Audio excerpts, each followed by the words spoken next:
in the 90s, if I want to get into medical school, I should be an art history major. It's like, I'm not going to do well in art history, so I just did chemistry because that's what I can do.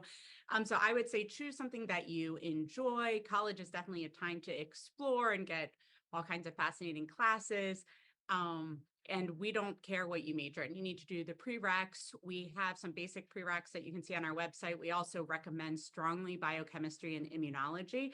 So certainly you're going to have some some science prereqs for those courses, but it really doesn't make any difference to us what you major in. Hey everyone, third year medical student here as a first generation pre-med who tried to get into medical school with almost no idea what I was doing. I wanted to come on here and let you all know that there are prerequisites for medical school. So if you didn't know this, now you know.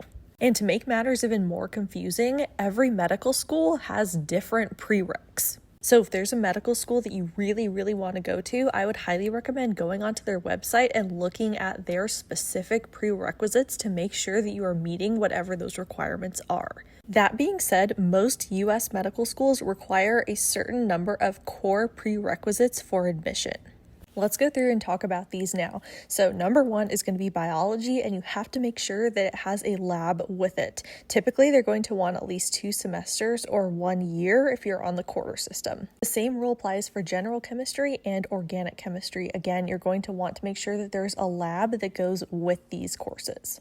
And then the same rule applies for physics. You're going to want 2 semesters or a full year with a lab. And the great thing about these prereqs is that they are all super useful for the MCAT, so you basically want to take these courses anyway, even if they weren't required. Now, the 2 that people are sometimes surprised by is English and math. So these are also going to be standard prerequisites at most medical schools. Again, they want to see that you have strong reading and comprehension skills and that you can understand a basic level of calculus and statistics. So if you're able to take these courses, that should cover you for the vast majority of U.S. medical schools. That being said, there are also some additional courses that I personally would highly recommend that you take if you have the opportunity to do so. So if you're able to take these courses, that should cover you for the vast majority of U.S. medical schools. However, there are some additional courses that I personally would highly recommend that you take if you have the opportunity to do so. The first one is biochemistry. This is super high yield for the MCAT, and actually quite a few schools now are starting to require this.